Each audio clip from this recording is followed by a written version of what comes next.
ஈரானின் புதிய ராணுவ திறன்கள் புரட்சிகர காவல்படை விடுத்த கடும் எச்சரிக்கை. மத்திய கிழக்கு பதற்றத்தை தணிக்க முன்வந்த சீனா ஏன்பிங் வகுத்துள்ள திட்டம். முற்றுகையின் முதல் நாளில் ஈரானிய துறைமுகங்களுக்கு அருகில் நடமாடிய சில கப்பல்கள். பேச்சுவார்த்தைகளை தொடர ஈரான் தயார், பெசெக்சியன் அறிவிப்பு. போரினால் ஈரானுக்கு ஏற்பட்டுள்ள பெருந்தொகை இழப்பு, மதிப்பீடுகள் தீவிரம். அமெரிக்காவின் தடைகளை தகர்த்துக் கொண்டு புறப்பட்ட சீன கப்பல், ஆச்சரியத்தில் உலகம். உலகை முடக்க முயலும் ட்ரம்ப், திடீரென திரும்பிய கப்பல்கள். ஹோர்முஸ் நீரிணையை தடுக்க ட்ரம்புக்கு உரிமை இல்லை, கொந்தளிக்கும் சர்வதேச அரங்கம்.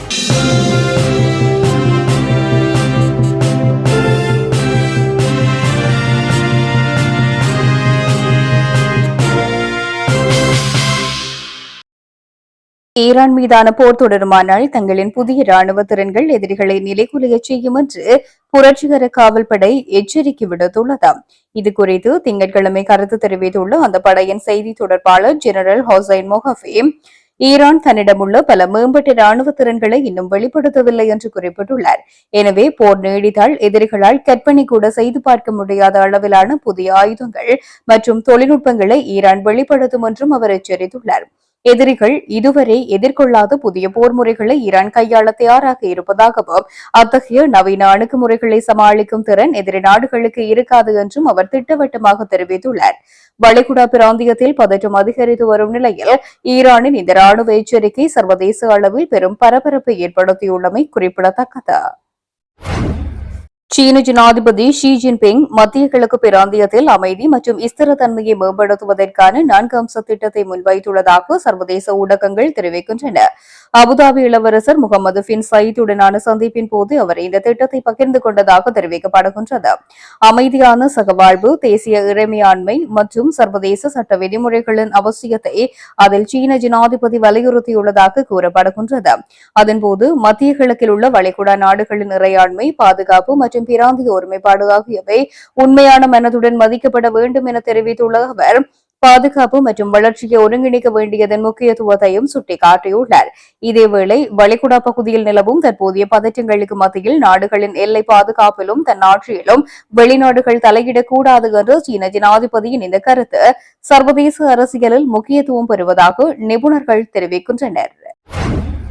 ஈரானிய துறைமுகங்களை சுற்றியுள்ள கடற்பரப்பில் அமெரிக்கா விதிக்கும் நீடிக்கப்பட்ட முற்றுகை உலகெங்கிலும் உள்ள அமெரிக்க கடற்படையின் செயல்பாடுகளுக்கு பாதிப்பை ஏற்படுத்தக்கூடும் என்று சர்வதேச நிபுணர்கள் கவலை தெரிவித்துள்ளனர். ஈரானிய துறைமுகங்களை சுற்றியுள்ள கடற்பரப்பில் அமெரிக்கா விதிக்கும் நீடிக்கப்பட்ட முற்றுகை உலகெங்கிலும் உள்ள அமெரிக்க கடற்படையின் செயல்பாடுகளுக்கு பாதிப்பை ஏற்படுத்தக்கூடும் என்று சர்வதேச நிபுணர்கள் கவலை தெரிவித்துள்ளனர். கடந்த திங்கட்கிழமை தொடங்கிய இந்த முற்றுகையில் பிராந்தியத்தில் உள்ள குறைந்தது 15 அமெரிக்க போர்க்கப்பல்கள் இணையக்கூடும் என எதிர்பார்க்கப்படுகின்றது. ஆனால் அதை திறம்பட நடைமுறைப்படுத்த மேலும் கடற்படை கப்பல்களும் விமானங்களும் தேவைப்படும் என்று நிபுணர்கள் சுட்டிக்காட்டியுள்ளனர். இதனால் தடுப்பு கோட்டை கட்டுப்படுத்துதல், கப்பல்களை அடையாளம் கண்டு சோதனையிடுதல், வான்வெளி கண்காணிப்பு, ஈரானிய அதிவேக படகுகள் அல்லது ஏவுகணை அச்சுறுத்தல்களை தடுத்தல் மற்றும் கண்ணிவடிகளுக்கு பதிலளித்தல் ஆகிய அனைத்தும் ஒருங்கிணைந்து செயல்பட வேண்டும் என அவர்கள் சுட்டிக்காட்டியுள்ளனர். பெரியளவிலான கப்பல்கள் மற்றும் உதவி சொத்துக்கள் தேவைப்படும் ஒரு நீடிக்கப்பட்ட முற்றுகையானது உலகின் பிற பகுதிகளில் அமெரிக்க கடற்படையின் செயல்பாடுகளுக்கு சிரமத்தை ஏற்படுத்தக்கூடும் என்று அவர்கள் கவலை வெளியிட்டுள்ளனர். அமெரிக்க கடற்படை ஏற்கனவே மத்திய கிழக்கு, இந்தோ பசிபிக் மற்றும் ஐரோப்பா முழுவதும் தனது நடவடிக்கைகளை பரப்பி வருவதால் இந்த முற்றுகை எவ்வளவு காலம் நீடிக்கிறதோ அந்த அளவிற்கு அது மற்ற பிராந்திய நடவடிக்கைகளுக்கு அதிக சுமையாக அமையக்கூடும் என்றும் அவர் கூறினார். அமெரிக்கா அறிவித்த முற்றுகையின் முதல் முழு நாளில் பாரசீக வளைகுடா மற்றும் ஓமான் வளைகுடாவில் உள்ள ஈரானிய துறைமுகங்களுக்கு உள்ளேயும் வெளியேயும் குறைந்த அளவிலேயே கப்பல் போக்குவரத்து நடைபெறுவதாக கப்பல் கண்காணிப்பு தரவுகள் தெரிவித்துள்ளன. ஹார்முஸ் நீரிணை வழியாக கப்பல் போக்குவரத்தும் கடுமையாக கட்டுப்படுத்தப்பட்டுள்ளது. கடந்த 24 மணி நேரத்தில் ஒரு சில எரிபொருள் கப்பல்கள் மற்றும் மொத்த சரக்கு கப்பல்கள் மட்டுமே அந்த நீர்வழியை கடந்து சென்றதாக கூறப்படுகின்றது. இதன்படி போக்குவரத்து நடவடிக்கைகள் தொடர்ந்தாலும் அவை கட்டுப்படுத்தப்பட்டதாகவும் சீரற்றதாகவும் உள்ளன என்றும் கூறப்பட்டுள்ளது. மரைன் டிராபிக் தரவுகளின்படி செவ்வாய்க்கிழமை அதிகாலையில் சீனாவிற்கு சொந்தமான ரிச்ட்ரரி என்ற ஒரு எண்ணெய் கப்பல் ஹோர்முஸ் நீரிணையை கடந்து சென்றதாக தெரிவிக்கப்படுகின்றது. ரிச்ட்ரரி கப்பலானது ஷாங்காய், ஸ்வான்டன், ஷிப்பிங் கோ லிமிடெட் நிறுவனத்துடன் தொடர்புடைய ஃபுல் ஸ்டார் ஷிப்பிங் லிமிடெட் நிறுவனத்துக்கு சொந்தமானது. மேலும் அதன் ஈரான் தொடர்புகள் காரணமாக 2023 முதல் அமெரிக்காவால் தடை செய்யப்பட்டுள்ளது. இதன்படி அமெரிக்க கடற்படை முற்றுகை எவ்வாறு நடைமுறைப்படுத்தும் என்பது இன்னும் உறுதியாக தெரியவில்லை. வெளிச்செல்லும் போக்குவரத்திற்கான நடைமுறை எளிமையாக இருக்கும் என்றும், ஆனால் உள்வரும் கப்பல்களுக்கும் ஏமாற்றும் நிபந்தனைகளின் கீழ் இயங்குபவர்களுக்கும் இது மிகவும் சிக்கலானதாக இருக்கும் என்றும் எதிர்பார்க்கப்படுகின்றதாக கப்பல் கண்காணிப்பு தரவுகள் கூறியுள்ளன. அமைதி பேச்சுவார்த்தைகளை தொடர ஈரான் தயாராக இருப்பதாகவும், தர்க்க ரீதியான விவாதங்கள் மற்றும் ராஜதந்திரமே சிக்கல்களை தீர்ப்பதற்கான தங்களின் விருப்பமான வழி என்றும் அந்நாட்டின் ஜனாதிபதி மசூத் ஸ்வெசெக்சியன் தெரிவித்துள்ளார். பிரான்ஸ் ஜனாதிபதி இமானுவேல் மேக்ரோனுடன் நடத்திய உரையாடலின் போது அவர் இதனை குறிப்பிட்டுள்ளார். அச்சுறுத்தல்கள், அழுத்தங்கள் மற்றும் ராணுவ நடவடிக்கைகள் எதற்கும் உதவாது என்று குறிப்பிட்ட அவர், இத்தகைய போக்குகள் அமெரிக்கா தானாகவே உருவாக்கிக் கொண்ட சிக்கல்களை மேலும் மோசமாக்கும் என்றும் எச்சரித்துள்ளார். மேலும் சர்வதேச சட்டங்கள் மற்றும் விதிமுறைகளை அமெரிக்கா முறையாக பின்பற்றுவதற்கு ஐரோப்பிய நாடுகள் அழுத்தம் கொடுக்க வேண்டும் என்று பெசெக்சியன் மெக்ராவிடம் வலியுறுத்தியுள்ளார். வளைகுடா பிராந்தியத்தில் பதற்றம் அதிகரித்துள்ள சூழலில் அமைதியை நிலைநாட்ட ராஜதந்திர முயற்சிகளுக்கு ஈரான் முன்னுரிமை அளிப்பதையே பெசெக்சியனின் இந்த கருத்துக்கள் பிரதிபலிக்கின்றன. அதே நேரத்தில் தங்களுக்கு எதிரான பொருளாதார மற்றும் ராணுவ அழுத்தங்கள் ஆக்கப்பூர்வமான தீர்வுக்கு வழிவகுக்காது என்பதையும் அவர் தெளிவுபடுத்தியுள்ளமை குறிப்பிடத்தக்கது. ஈரான் மீதான போர் தாக்குதல்களால் ஏற்பட்டுள்ள இழப்புகள் குறித்து ஆரம்பகட்ட மதிப்பீடு சுமார் $270 பில்லியன் என அந்நாட்டு அரசு தெரிவித்துள்ளது. ரஷ்ய செய்தி நிறுவனம் ஒன்றுக்கு அளித்த பேட்டியின் போது ஈரான் அரசின் செய்தி தொடர்பாளர் ஃபாத்திமா மொஹாஜ்ரானி இந்த தகவலை வெளியிட்டுள்ளதாக தெரிய வருகின்றது. அமெரிக்கா மற்றும் இஸ்ரேலின் தாக்குதல்களால் ஈரான் சந்தித்துள்ள இந்த இழப்புகள் குறித்து பேசிய அவர், இது ஒரு ஆரம்பகட்ட தொகை மட்டுமே என்றும், இறுதி மதிப்பீட்டின் போது இந்த தொகை மேலும் அதிகரிக்க வாய்ப்புள்ளதாகவும் தெரிவித்துள்ளார். குறிப்பாக இஸ்லாமாபாத்தில் நடைபெற்ற பேச்சுவார்த்தைகளின் போது ஈரான் தரப்பு குழுவினர் வலியுறுத்திய முக்கிய அம்சங்களில் ஒன்று போர் இழப்பீடு தொடர்பானதாகும். போரினால் ஏற்படும் சேதங்களை பல்வேறு நிலைகளில் ஆராய வேண்டியுள்ளதனால் இழப்பீடு கோரும் விவகாரத்தை ஈரான் தீவிரமாக முன்னெடுத்து வருவதாகவும் அவர் அந்த பேட்டியில் சுட்டிக்காட்டியுள்ளார். அமெரிக்காவின் கடும் தடையையும் மீறி பொருளாதார தடை விதிக்கப்பட்டு சீன எண்ணெய் கப்பல் ஒன்று ஹார்மோஸ் நீரிணையை கடந்துள்ளதாக சர்வதேச ஊடகங்கள் தெரிவிக்கின்றன.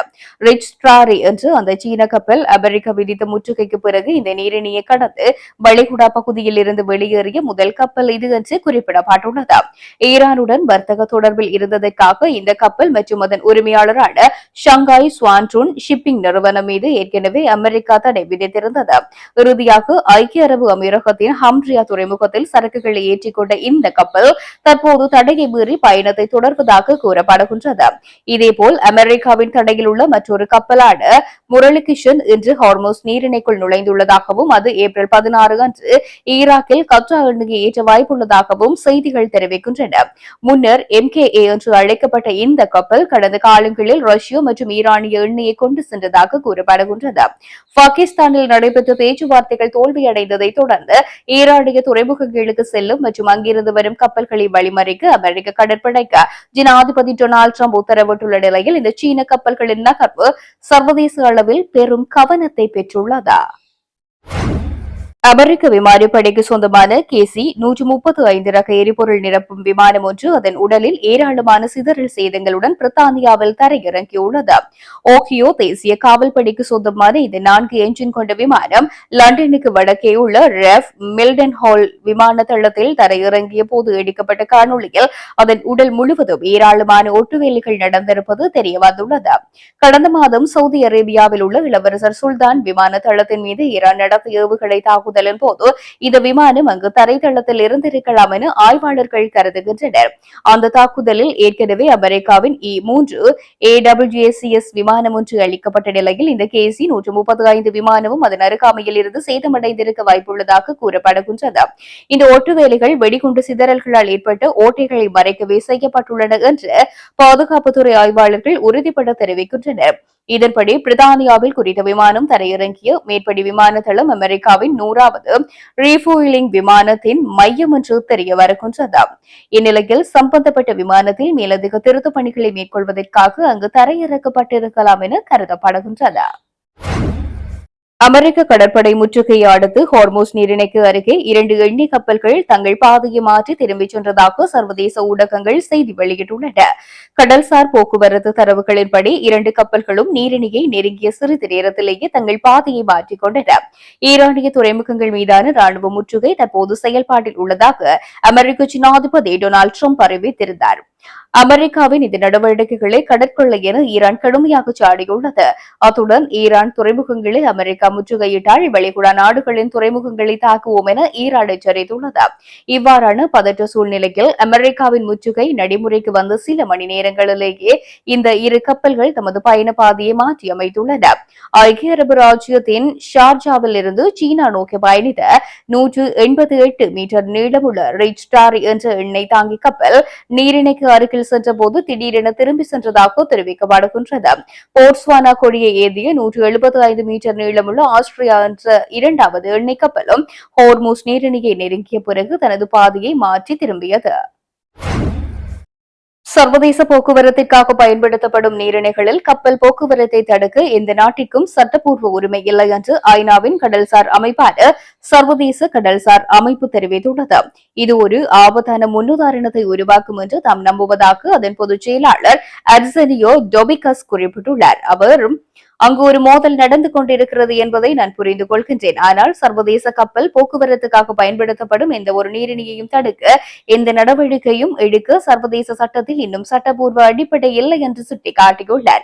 மேலும் எவ்வளவு பதிலடி நடவடிக்கைகள் எடுக்கப்படுகிறதோ அவ்வளவு பாரசீக வளைகுடாவில் இன்னும் சிக்கியுள்ள 20,000 மாலுமிகள் மற்றும் பொருளாதார ரீதியாக தொடர்ந்து பாதிக்கப்பட்டு வரும் உலகெங்கிலும் உள்ள மற்ற அனைவரின் மீதான கவலையையும் அதிகரிக்கின்றது. இது எவ்வளவு காலம் நீடிக்கிறதோ அவ்வளவு காலம் நாம் அனைவரும் இந்த தாக்கத்தை உணர்வோம் என்று குறிப்பிட்டுள்ளார்.